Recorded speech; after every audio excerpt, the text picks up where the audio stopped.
chicagopizzatwist.com।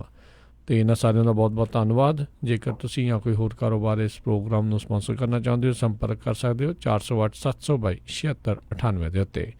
गलबात का सिलसिला मिंटू जी शुरू करते हैं। कुछ दिन पहला PM के हैलीकॉप्टर की तलाशी लैन वाले अफसर को मुअत्तल जो किया गया सी ते हुण उस ते रोक लग गई है।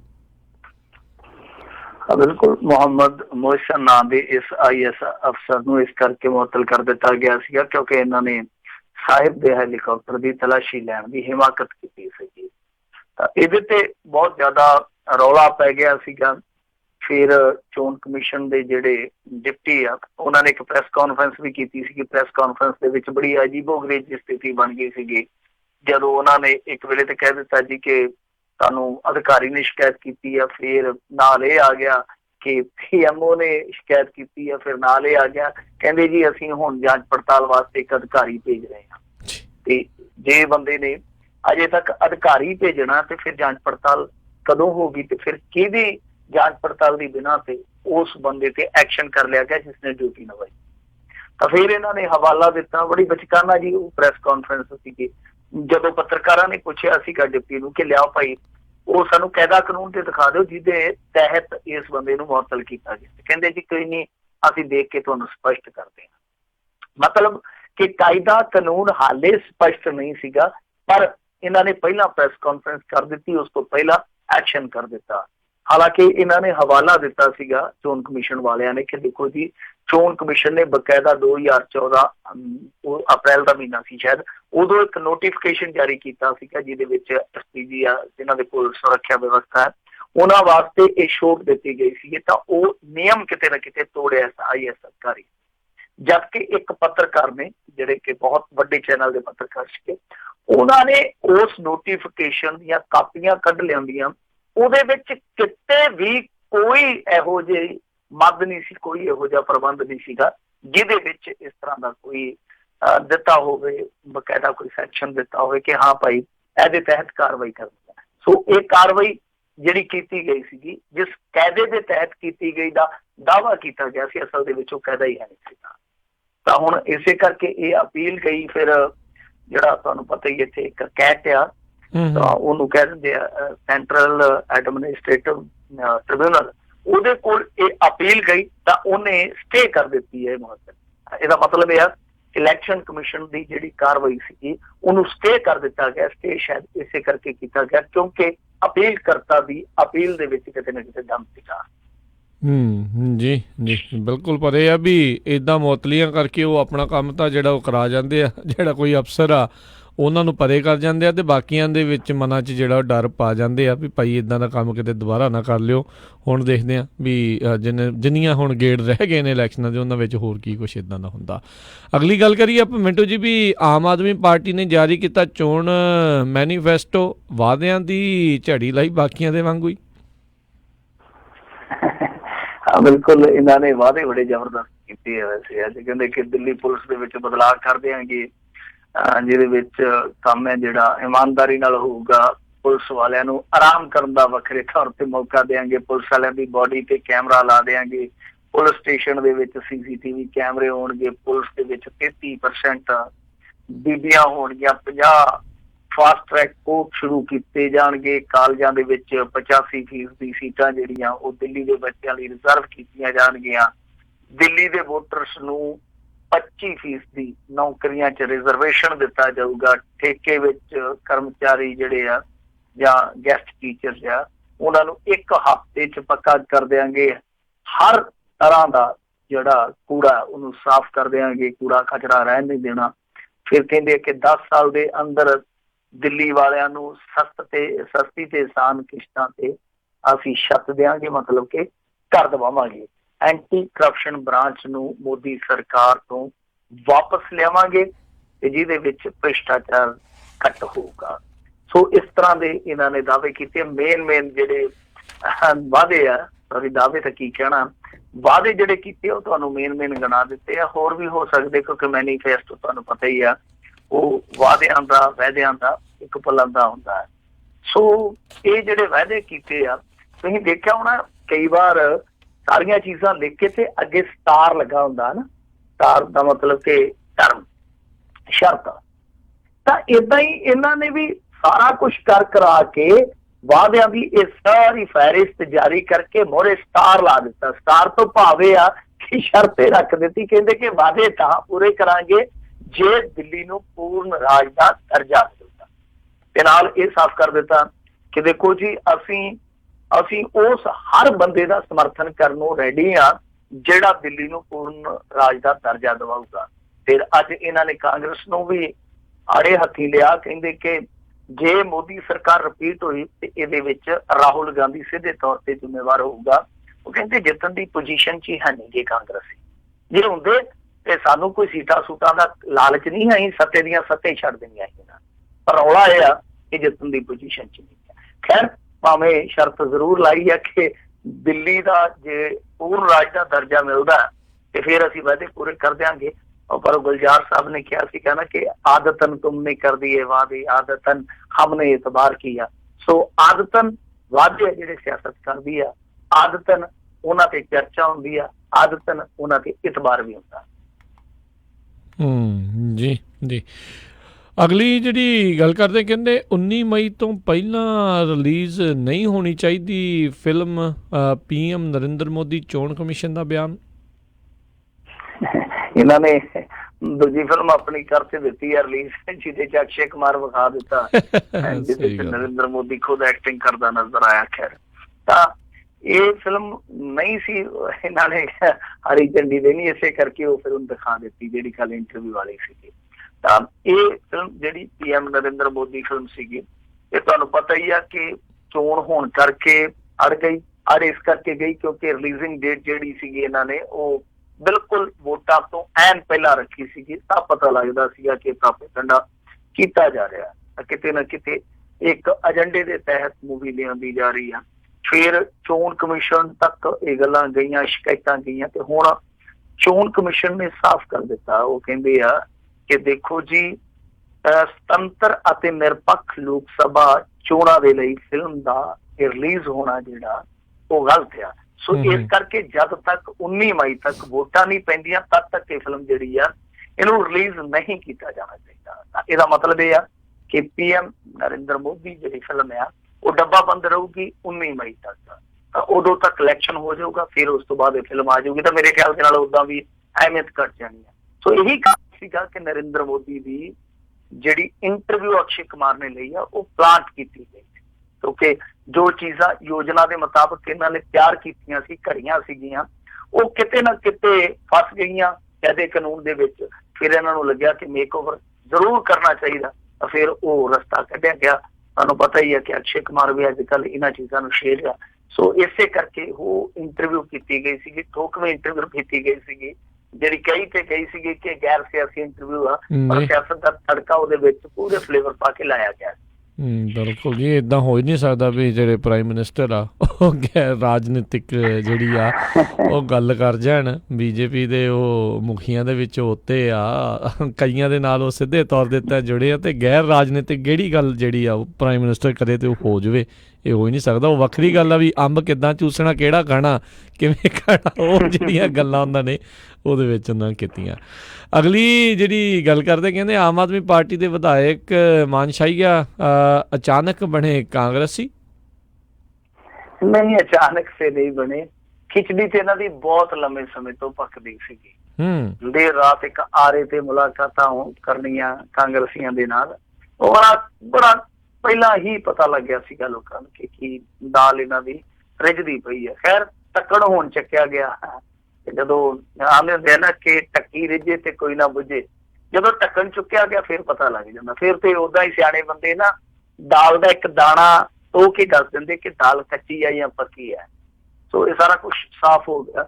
ਤਾਂ ਨਾਜ਼ਰ ਸਿੰਘ ਮਾਨਸ਼ਾਹੀਆ ਜਿਹੜੇ ਆ ਉਹ ਅੱਜ ਕਾਂਗਰਸੀ ਹੋ ਗਏ ਆ।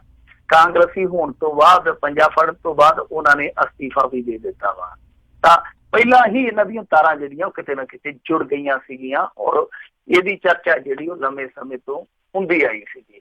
ਹਾਂ, ਇਹਦੇ ਵਿੱਚੋਂ ਤੁਹਾਨੂੰ ਪਤਾ ਹੀ ਹੈ ਕਿ ਸੁਖਪਾਲ ਖਹਿਰੇ ਨੇ ਬਗਾਵਤ ਕੀਤੀ ਸੀਗੀ, ਨਾਲ ਚਲੇ ਗਏ, ਤੇ ਉਹ ਅਟਕਲਬਾਜ਼ੀ ਥੋੜੇ ਸਮੇਂ ਲਈ ਰੁਕ ਗਈ ਕਿ ਸ਼ਾਇਦ ਇਹ ਨਹੀਂ ਜਾਣਗੇ। ਪਰ ਬਾਅਦ ਦੇ ਵਿੱਚ ਸਾਫ਼ ਹੋ ਗਿਆ ਸੀ ਸੁਖਪਾਲ ਖਹਿਰਾ ਦੀ ਮੂਵਮੈਂਟ ਜਿੱਦਾਂ ਕੋਈ ਵੱਡਾ ਰਿਸਪੌਂਸ ਹਾਸਲ ਨਹੀਂ ਕਰ ਸਕੀ। ਪਤਾ ਲੱਗ ਗਿਆ ਸੀਗਾ ਕਿ ਕੁਝ ਬੰਦੇ ਜਾਣਗੇ।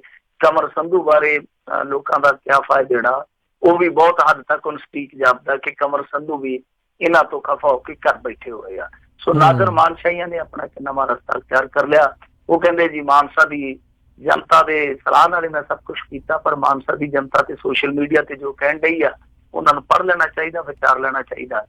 ਅਸਤੀਫਾ ਉਹਨਾਂ ਨੇ ਦਿੱਤਾ, ਪਰ ਮੈਂ ਕਹੂੰਗਾ ਕਿ ਇਹੀ ਅਸਤੀਫਾ ਜੇ ਉਹਨਾਂ ਨੇ 2 ਘੰਟੇ 4 ਘੰਟੇ ਪਹਿਲਾਂ ਦਿੱਤਾ ਹੁੰਦਾ ਕਿ ਲਓ ਭਾਈ ਜੋ ਤੁਸੀਂ ਮੈਨੂੰ ਮੈਂਡੇਟ ਬਖਸ਼ਿਆ ਸੀਗਾ, ਜੋ ਤੁਸੀਂ ਮੈਨੂੰ ਮਾਨਤਾਨ ਬਖਸ਼ਿਆ ਸੀ, ਮੈਂ ਉਹਦੀ ਕਦਰ ਕਰਦਾ ਹੋਇਆ ਅਸਤੀਫਾ ਦੇ ਰਿਹਾ, ਕਿਉਂਕਿ ਤੁਸੀਂ ਪਾਰਟੀ ਨੂੰ ਵੋਟ ਪਾਈ ਹੋਊਗੀ, ਤੁਸੀਂ ਬਹੁਤ ਹੱਦ ਤੱਕ ਉਸ ਵਿਚਾਰਧਾਰਾ ਨੂੰ ਵੋਟ ਪਾਈ ਹੋਊਗੀ। ਮੇਰਾ ਨਹੀਂ ਸਰਦਾ, ਮੈਂ ਦੂਸਰੇ ਪਾਸੇ ਚੱਲਿਆ। ਕਿਉਂਕਿ ਜੇ ਉੱਥੇ ਜਾ ਕੇ ਅਸਤੀਫਾ ਨਾ ਦਿੰਦੇ, ਅਸਤੀਫਾ ਦੇਣਾ ਤੇ ਇਹਨਾਂ ਦੀ ਮਜਬੂਰੀ ਹੈ, ਫਿਰ ਇਹਨਾਂ ਦੀ ਵਿਧਾਇਕੀ ਰੱਦ ਹੋ ਜਾਣੀ ਸੀ। ਗੱਲ ਬਦਲੂ ਕਾਨੂੰਨ ਤਹਿਤ ਤਾਂ ਉਹ ਵਿਧਾਇਕੀ ਤਾਂ ਰਹਿਣੀ ਨਹੀਂ ਸੀਗੀ। ਤੇ ਜੇ ਅਸਤੀਫਾ ਦੇ ਕੇ ਜਾਂਦੇ ਤੇ ਥੋੜੀ ਬਹੁਤ ਸ਼ਾਇਦ ਇੱਜ਼ਤ ਬਚ ਜਾਂਦੀ। ਪਰ ਨਾਜ਼ਰ ਮਾਨਸ਼ਾਹੀਆ ਦਾ ਜਿੰਨਾ ਮਾਨ ਸਨਮਾਨ ਸੀਗਾ ਅੱਜ ਇੱਕ ਵਾਰੀ ਮਿੱਟੀ ਹੋ ਗਿਆ, ਖਾਕ ਹੋ ਗਿਆ। ਹਾਲਾਂਕਿ ਪਾਰਟੀਆਂ ਕੋਈ ਵੀ ਮਾੜੀਆਂ ਨਹੀਂ ਹੁੰਦੀਆਂ, ਹਰੇਕ ਪਾਰਟੀ 'ਚ ਚੰਗੇ ਬੰਦੇ ਵੀ ਹੁੰਦੇ ਆ, ਮੰਦੇ ਬੰਦੇ ਵੀ ਹੁੰਦੇ ਆ, ਪਰ ਜਿਸ ਵਿਚਾਰਧਾਰਾ ਨੂੰ ਲੈ ਕੇ ਚੱਲੇ ਹੋਣ, ਜਿਸ ਆਈਡੀਓਲੋਜੀ ਨੂੰ ਲੈ ਕੇ ਚੱਲੇ ਹੋਣ, ਜਿਸ ਖਾਬ ਨੂੰ ਲੈ ਕੇ ਚੱਲੇ ਹੋਣ ਲੀਡਰ, ਜਿਸ ਬਦਲਾਅ ਦਾ ਨਾਰਾ ਲੈ ਕੇ ਚੱਲੇ ਹੋਣ ਲੀਡਰ, ਤਾਂ ਉਹਦੇ ਤੋਂ ਥਿੜਕਣ ਫਿਰ ਜਨਤਾ ਗੁੱਸੇ ਦੇ ਵਿੱਚ ਤੇ ਆਉਂਦੀ ਆ।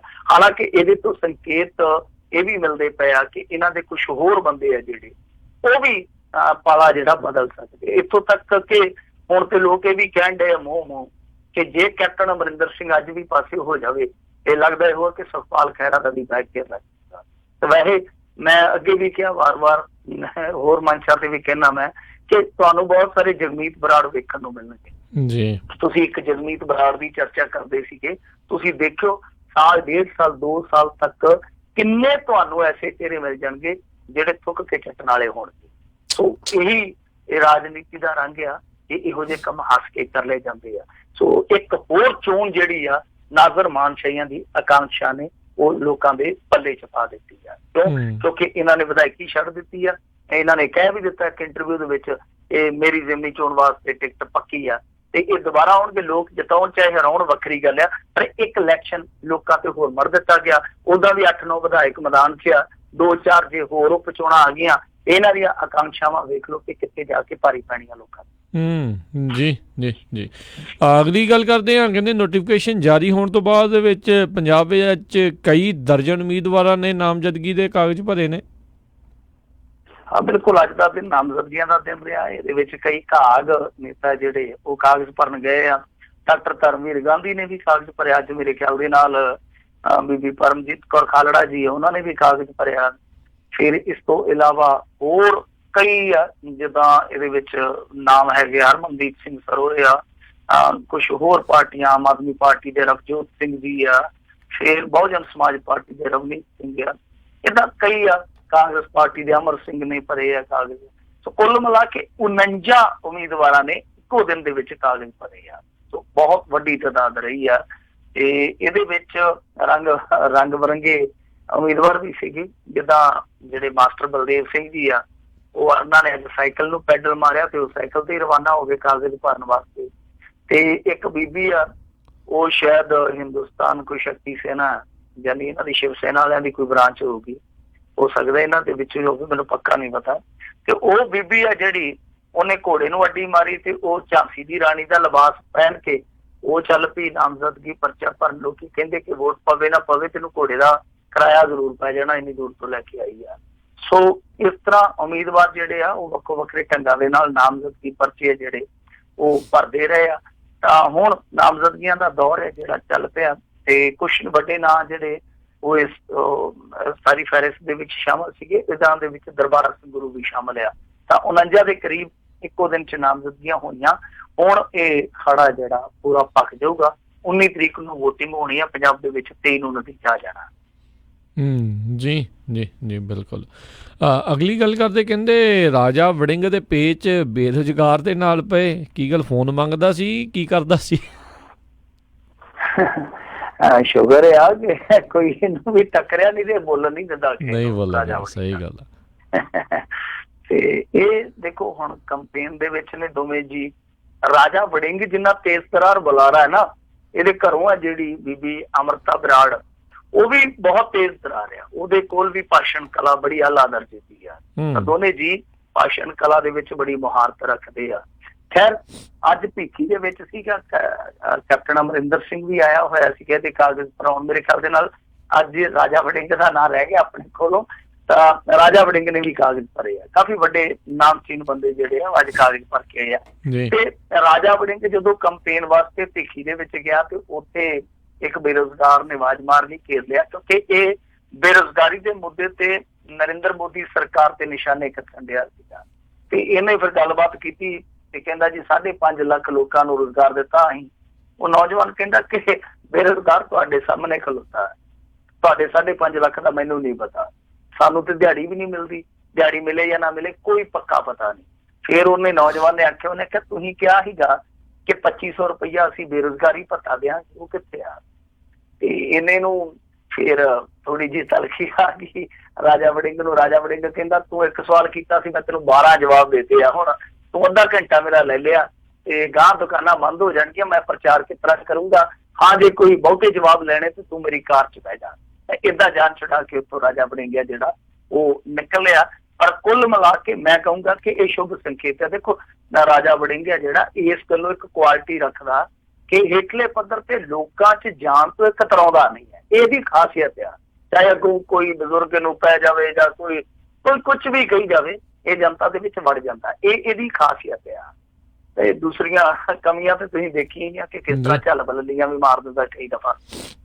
ਪਰ ਦੂਜੀ ਚੀਜ਼ ਜਿਹੜੀ ਆ ਅੱਜ ਇਹ ਇੱਕ ਚੰਗਾ ਸੰਕੇਤ ਜੋ ਲੈ ਕੇ ਆਈ ਆ ਕਿ ਘੱਟੋ ਘੱਟ ਸਾਡੇ ਨੌਜਵਾਨ, ਚਾਹੇ ਉਹ ਬੇਰੁਜ਼ਗਾਰ ਆ ਚਾਹੇ ਉਹ ਥੋੜੇ ਪੜ੍ਹੇ ਆ, ਤਾਂ ਸਵਾਲ ਤੇ ਕਰ ਰਹੇ ਆ ਨਾ, ਸਵਾਲ ਤੇ ਕਰ ਰਹੇ ਆ। ਏਦਾਂ ਬਾਜ਼ਾਰ ਦੇ ਵਿੱਚ ਠੱਲ ਕੇ ਕਿਸੇ ਨੇਤਾ ਨੂੰ, ਔਰ ਉਹ ਵੀ ਉਸ ਨੇਤਾ ਨੂੰ ਜਿਹੜਾ ਨੇਤਾ ਕਿਸੇ ਨੂੰ ਬੋਲਣ ਨਹੀਂ ਦਿੰਦਾ, ਖੰਘਣ ਨਹੀਂ ਦਿੰਦਾ ਭਾਸ਼ਣ ਕਲਾ ਦੇ ਮਾਮਲੇ 'ਚ, ਜੇ ਉਹਨੂੰ ਕੋਈ ਸਵਾਲ ਕਰਦਾ ਤਾਂ ਮੇਰੇ ਖਿਆਲ ਦੇ ਨਾਲ ਇੱਕ ਚੰਗਾ ਸੰਕੇਤ ਹੈ। ਹਾਲਾਂਕਿ ਇਹਨੇ ਪੁੱਛਿਆ ਕਿ ਤੂੰ ਕਿੰਨੀਆਂ ਪੜ੍ਹਿਆ, ਉਹਨੇ ਕਿਹਾ 12 ਪੜ੍ਹਿਆ ਸਾਹਿਬ।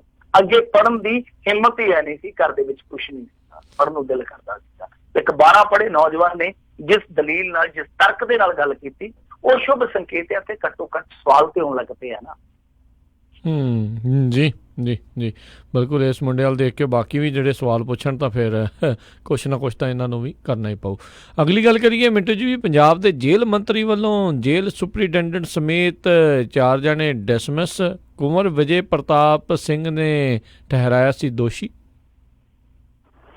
ਦੇਖੋ ਇਹ ਮਾਮਲਾ ਜਿਹੜਾ ਸੀਗਾ ਨਾ, ਇਹ ਪਟਿਆਲਾ ਜੇਲ੍ਹ ਦੇ ਨਾਲ ਜੁੜਿਆ ਸੀਗਾ। ਪਟਿਆਲੇ ਜੇਲ੍ਹ ਦਾ ਮਸਲਾ ਕੀ ਆ ਕਿ ਪਿੱਛੇ ਜੇ ਇੱਕ ਟੈਲੀਵਿਜ਼ਨ ਤੇ ਕੁਛ ਜੇਲ੍ਹ ਦੇ ਬੰਦੀ ਜਿਹੜੇ ਛੁੱਟ ਕੇ ਆਏ ਸੀ ਜੇਲ੍ਹ ਚੋਂ, ਉਹ ਉੱਥੇ ਸਕਰੀਨ ਤੇ ਆਏ। ਉਹਨਾਂ ਨੇ ਆ ਕੇ ਜੋ ਖੁਲਾਸਾ ਕੀਤਾ ਸੀਗਾ ਉਹ ਹੈਰਾਨ ਕਰਨ ਵਾਲਾ ਸੀ। ਉਹਨਾਂ ਨੇ ਇੱਥੋਂ ਤੱਕ ਕਿਹਾ ਕਿ ਜੇਲ੍ਹ ਦੇ ਵਿੱਚ ਜਿਹੜੇ ਗਰੋਹਬਾਜ਼ ਬੰਦ ਆ, ਉਹਨਾਂ ਦੇ ਨਾਲ ਰਲ ਕੇ ਇਹਨਾਂ ਅਫਸਰਾਂ ਨੇ ਇੱਕ ਨੈਕਸਸ ਬਣਾਇਆ ਹੋਇਆ।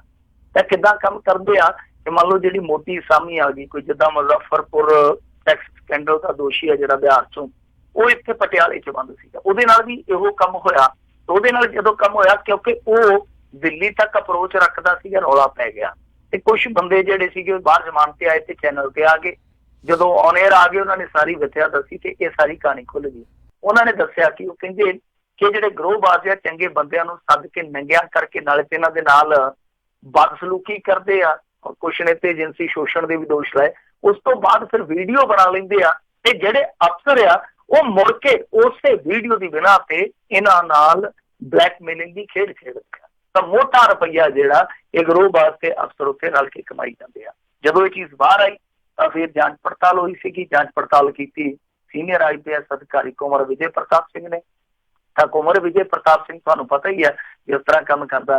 ਤਾਂ ਇਹ ਜਾਂਚ ਪੜਤਾਲ ਪੂਰੀ ਹੋਣ ਤੋਂ ਬਾਅਦ ਹੁਣ ਨਤੀਜਾ ਇਹ ਨਿਕਲਿਆ ਕਿ ਸੈਂਟਰਲ ਜੇਲ੍ਹ ਪਟਿਆਲਾ ਦੇ ਸੁਪਰਡੈਂਟ ਰਾਜਨ ਕਪੂਰ, ਸਹਾਇਕ ਜੇਲ੍ਹ ਸੁਪਰਡੈਂਟ ਵਿਕਾਸ ਸ਼ਰਮਾ, ਸੁਖਜਿੰਦਰ ਸਿੰਘ ਤੇ ਪ੍ਰਾਗਨ ਸਿੰਘ ਨੂੰ ਡਿਸਮਿਸ ਕਰ ਦਿੱਤਾ ਹੈ। ਤਾਂ ਮੇਰੇ ਖਿਆਲ ਦੇ ਨਾਲ ਇੱਕ ਬਹੁਤ ਵੱਡੀ ਕਾਰਵਾਈ ਆ।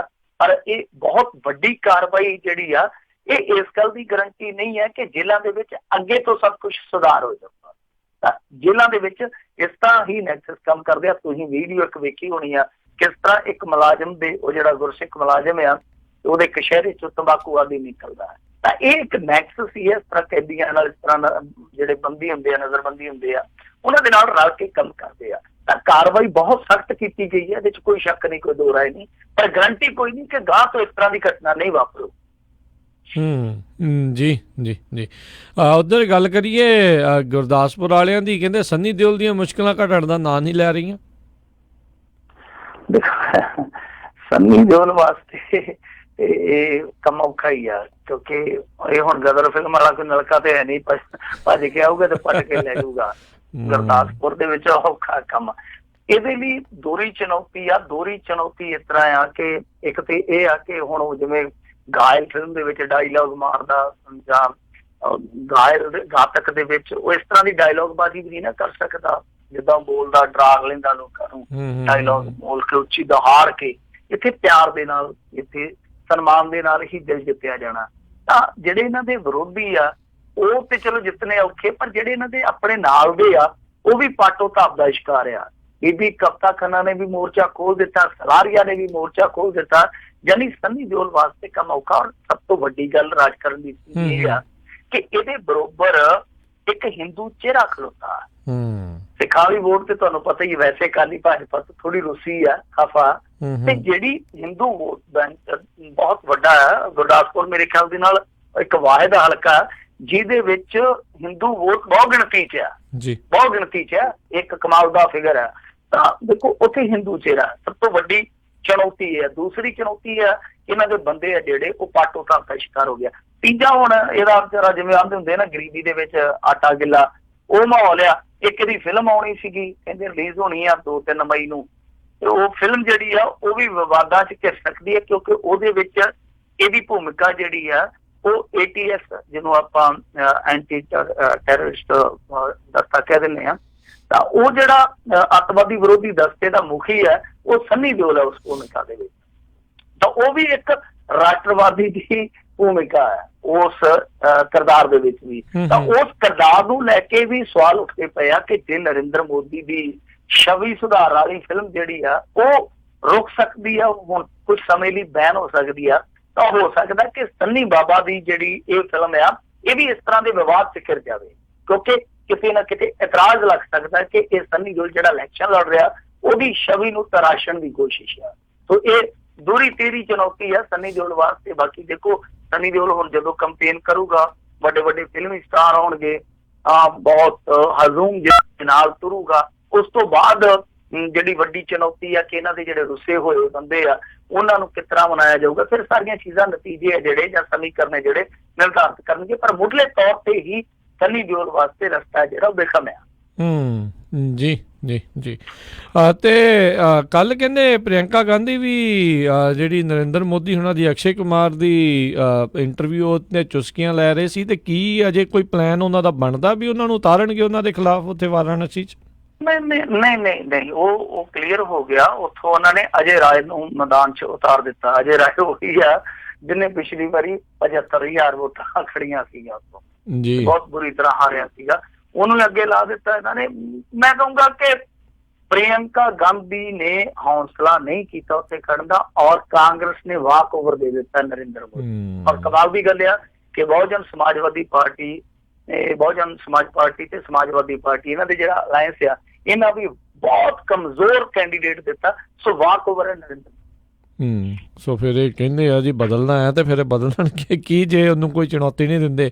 ਪਿਛਲੇ ਤੇ ਚਲੋ ਕੇਜਰੀਵਾਲ ਭੱਜ ਕੇ ਗਿਆ ਸੀ। ਚੀਜ਼ ਬੜੀ ਘੈਂਟ ਹੋ ਸਕਦੀ ਸੀ, ਇੱਕ ਚੀਜ਼ ਉੱਥੇ ਬੜੀ ਘੈਂਟ ਹੋ ਸਕਦੀ ਸੀ ਜੇ ਨਾ ਕਰਨੀ ਹੁੰਦੀ। ਉੱਥੇ ਆ ਤੇਜ ਬਹਾਦਰ, ਇਹ ਸਾਰੇ ਰਲ ਕੇ ਉਹਨੂੰ ਕਹਿ ਦਿੰਦੇ, ਕਿਉਂਕਿ ਦੇਖੋ ਇਹ ਇਸ ਸਮੇਂ ਫੌਜ ਦਾ ਰਾਜਸੀਕਰਨ ਕਰਕੇ ਫੌਜੀ ਗਤੀਵਿਧੀਆਂ ਦਾ ਲਾਹਾ ਲੈਣ ਦਾ ਯਤਨ ਕਰਦੇ ਆ, ਤੇ ਜੇ ਫੌਜੀ ਨੂੰ ਇਹ ਸਾਰੇ ਸਮਰਥਨ ਦੇ ਦਿੰਦੇ, ਫੌਜੀ ਅੱਗੇ ਲਾ ਦਿੰਦੇ, ਤੇ ਇਹ ਪੈਂਤੜਾ ਪੁੱਠਾ ਪੈ ਜਾਣਾ ਸੀ ਇਹਨਾਂ ਵਾਸਤੇ। ਜੀ, ਉਹ ਕਹਿੰਦਾ ਤਾਂ ਸੀਗਾ ਮੈਂ ਲੜੂੰਗਾ, ਪਰ ਉਹਨੇ ਵੀ ਕਾਗਜ਼ ਭਰੇ ਨਹੀਂ ਲੜ ਰਿਹਾ, ਪਰ ਸਮਰਥਨ ਉਹ ਲੜ ਰਿਹਾ, ਪਰ ਇਹਨਾਂ ਨੇ ਅਕਲ ਨਹੀਂ ਕੀਤੀ, ਜਾਂ ਇਹਨਾਂ ਦੇ ਮਨ 'ਚ ਨਹੀਂ ਆਇਆ, ਜਾਂ ਫਿਰ ਇਹਨਾਂ ਨੇ ਆਪਦਾ ਸਿਆਸੀ ਪੈਂਤੜਾ ਦੇਖਿਆ ਵਾ। ਤਾਂ ਕਈ ਵਾਰੀ ਹੁੰਦਾ ਕਿ ਸਿਆਸੀ ਪਾਰਟੀਆਂ ਜਿਹੜੀਆਂ ਰਲ ਕੇ ਵੀ ਚੱਲਦੀਆਂ ਕਿ ਕੋਈ ਗੱਲ ਨਹੀਂ, ਇੱਧਰੋਂ ਇਹਨਾਂ ਨੂੰ ਜਿੱਤਣਾ, ਉੱਧਰ ਲਿਜਾਵਾਂਗੇ, ਸਮਝ ਕੇ ਵੀ ਚੱਲਦੀਆਂ ਆਪਦੇ ਗਣਿਤ ਨਾਲ। ਪਰ ਮੇਰੀ ਸੋਚਣੀ ਇਹ ਆ ਕਿ ਜੇ ਤੇਜ ਬਹਾਦਰ ਨੂੰ ਰਲ ਕੇ ਸਾਰੇ ਸਮਰਥਨ ਦੇ ਦਿੰਦੇ ਤਾਂ ਦੇਖੋ ਹਾਰਨਾ ਜਿੱਤਣਾ ਉਹ ਤੇ ਆਪਾਂ ਨੂੰ ਪਤਾ ਹੀ ਆ, ਕਹਿੰਦੇ ਆ, ਜ਼ੋਰ ਪਰ ਲੱਗਦਾ। ਤੇਜ ਬਹਾਦਰ ਨੇ ਇਹਨਾਂ ਦੇ ਪੈਂਤੜੇ ਨੂੰ ਬੁਰੀ ਤਰ੍ਹਾਂ ਫੇਲ ਕਰ ਦੇਣਾ ਸੀਗਾ। ਇੱਕ ਫੌਜੀ, ਇਹ ਫੌਜ ਦੇ ਨਾਂ ਤੇ ਰਾਜਨੀਤੀ ਕਰ ਰਹੇ ਆ ਤੇ ਫੌਜੀ ਦੁਖੀ ਹੋਇਆ ਇਹਨਾਂ ਦਾ, ਇਹਨਾਂ ਦੇ ਖਿਲਾਫ ਇਲੈਕਸ਼ਨ ਲੜਿਆ। ਬਿਲਕੁਲ ਬਿਲਕੁਲ ਬਿਲਕੁਲ ਇਹ ਬਿਲਕੁਲ ਪੁੱਠੀ ਜਿਹੜੀ ਗੱਲ ਇਹਨਾਂ ਦੇ ਪੈ ਸਕਦੀ ਸੀ, ਪਰ ਦੇਖੋ ਕੀ ਬਣਦਾ ਆ। ਮੌਕਾ ਜਿਹੜਾ ਆ, ਜੋ ਵਿਰੋਧੀ ਆ ਜਿਹੜੇ ਉਹ ਖਜਾ ਦਿੰਦੇ ਨੇ, ਤੇ ਜਾਂ ਫਿਰ ਤਾਂ ਹੀ ਲੋਕ ਜਿਹੜੇ ਮਿੰਟੂ ਜੀ ਕਹਿੰਦੇ ਰਹਿੰਦੇ ਨੇ ਵੀ ਇਹ ਫਿਕਸਡ ਮੈਚ ਜਿਹੜੇ ਆ ਕਿਤੇ ਨਾ ਕਿਤੇ ਚੱਲੀ ਜਾਂਦੇ ਆ। ਹੁਣ ਪੰਜਾਬ ਵਿੱਚ ਵੀ ਤਾਂ ਇਹੀ ਬਠਿੰਡੇ ਫਿਰੋਜ਼ਪੁਰ ਨੂੰ ਲੈ ਕੇ ਗੱਲਾਂ ਚੱਲਦੀਆਂ ਹੀ ਆ ਵੀ ਇਹ ਦੇਤੀ ਉਹਨਾਂ ਨੂੰ ਸੀਟ, ਤੇ ਉਧਰੋਂ ਕੁਝ ਹੋਰ ਜਿਹੜੀਆਂ ਆਪਣੇ ਵਾਲੇ ਵਾਸਤੇ ਪੱਕੀਆਂ ਜਿਹੜੀਆਂ ਆ ਉਹ ਕਰ ਸਕਦੇ ਆ। ਬਿਲਕੁਲ ਬਿਲਕੁਲ ਬਿਲਕੁਲ ਬਿਲਕੁਲ। ਦੇਖੋ ਫਿਰੋਜ਼ਪੁਰ ਦੇ ਵਿੱਚ ਜੇ ਰਾਣਾ ਗੁਰਮੀਤ ਸੋਢੀ ਮੰਗਦਾ ਸੀਗਾ, ਰਾਣਾ ਗੁਰਮੀਤ ਸੋਢੀ ਤੋਂ ਵੱਡਾ ਕੋਈ ਚਿਹਰਾ ਹੈਗਾ? ਜੇ ਆਪਾਂ ਮੋਟਾ ਜਿਹਾ ਅੰਦਾਜ਼ਾ ਲਾਈਏ, ਰਾਣਾ ਗੁਰਮੀਤ ਸੋਢੀ ਸਰਮਾਏਦਾਰ ਬੰਦਾ, ਨਾਲੇ ਇੱਥੋਂ ਦਾ ਵਸਨੀਕ ਆ, ਫਿਰੋਜ਼ਪੁਰ ਦਾ ਪੁਰਾਣਾ ਆਗੂ ਆ ਕਾਂਗਰਸ ਪਾਰਟੀ ਦਾ। ਉਹਨੂੰ ਟਿਕਟ ਨਹੀਂ ਦਿੱਤੀ ਗਈ, ਟਿਕਟ ਦਵਾਈ ਗਈ ਹੈ ਸ਼ੇਰ ਸਿੰਘ ਘੁਬਾਇਆ ਨੂੰ। ਟਿਕਟ ਦਵਾਉਣ ਵਾਲਾ ਬੰਦਾ ਉਹ ਆ ਜਿਹੜਾ ਸ਼ੇਰ ਸਿੰਘ ਘੁਬਾਇਆ ਤੋਂ ਹਾਰਿਆ। ਸ਼ੇਰ ਸਿੰਘ ਘੁਬਾਇਆ ਜਿਹੜਾ ਉਹ ਘਬਰਾਇਆ ਸ਼ਾਇਦ ਇਸੇ ਕਰਕੇ ਹੀ ਆ, ਕਿਉਂਕਿ ਸਾਰਾ ਕੁਛ ਹੈ ਜਿਹੜਾ ਉਹ ਉਲਟਾ ਹੋ ਸਕਦਾ। ਜੀ ਜੀ ਜੀ ਬਿਲਕੁਲ। ਸੋ ਇਹ ਬੜੇ ਜਿਹੜੇ ਗਣਤ ਮੰਤ ਜਿਹੜੇ ਇਹਨਾਂ ਦੇ ਸਿਆਸਤ ਦੇ ਵਿੱਚ ਇੱਦਾਂ ਹੀ ਚੱਲਦੇ ਨੇ। ਤੇ ਬਹੁਤ ਬਹੁਤ ਮਿੰਟੂ ਜੀ ਤੁਹਾਡਾ ਧੰਨਵਾਦ, ਤੁਸੀਂ ਸਾਡੇ ਨਾਲ ਜੁੜੇ, ਇਹਨਾਂ ਖਬਰਾਂ ਬਾਰੇ ਤੁਸੀਂ ਜਾਣਕਾਰੀ ਦਿੱਤੀਆਂ। ਅਗਲੀ ਵਾਰ ਤੱਕ ਲਈ ਬੜੀ ਮਿਹਰਬਾਨੀ, ਪਿਆਰ ਭਰੀ ਸਤਿ ਸ਼੍ਰੀ ਅਕਾਲ ਜੀ। ਸਤਿ ਸ਼੍ਰੀ ਅਕਾਲ ਜੀ। ਤੇ ਸਰੋਤਿਓ ਇੱਥੇ ਹੀ ਸਾਡਾ ਅੱਜ ਦਾ ਪ੍ਰੋਗਰਾਮ ਹੁਣ ਸਮਾਪਤ ਹੈ। ਮਿਲਦੇ ਅਗਲੀ ਵਾਰ, ਉਦੋਂ ਤੱਕ ਲਈ ਤੁਹਾਨੂੰ ਸਾਰਿਆਂ ਨੂੰ ਪਿਆਰ ਭਰੀ ਨਿੱਘੀ ਸਤਿ ਸ਼੍ਰੀ ਅਕਾਲ ਜੀ। ਉਹਦੇ ਵਾਸਤੇ ਜੋ ਹੱਸਦੇ ਖੇਲਦੇ ਰਹੋ, ਸੁਣਦੇ ਰਹੋ ਪੰਜਾਬੀ ਰੇਡੀਓ USA।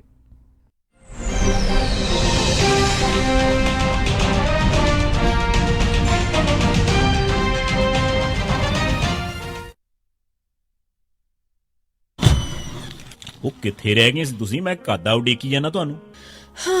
ਆਹ ਲਓ ਸਾਰਾ ਸਮਾਨ। ਇਹ ਇੰਨਾ ਸਾਰਾ ਸਮਾਨ? ਹੋਰ ਕੀ, ਹੁਣ ਮੈਂ ਸਾਰੀਆਂ ਕੁੜਤੀਆਂ ਵੀ ਲੈ ਆਈਆਂ, ਤੁਹਾਡੀਆਂ ਪੱਗਾਂ ਵੀ ਆ ਗਈਆਂ, ਮੁੰਡੇ ਦੀ ਸ਼ੇਰਵਾਨੀ ਵੀ ਲੈ ਆਈਆਂ ਤੇ ਰੁਮਾਲਾ ਸਾਹਿਬ ਵੀ ਲੈ ਆਈਆਂ। ਤੇ ਨਾਲੇ ਮੈਂ ਇੱਕ ਸਲਾਹ ਕਰਨੀ ਸੀ ਤੁਹਾਡੇ ਨਾਲ।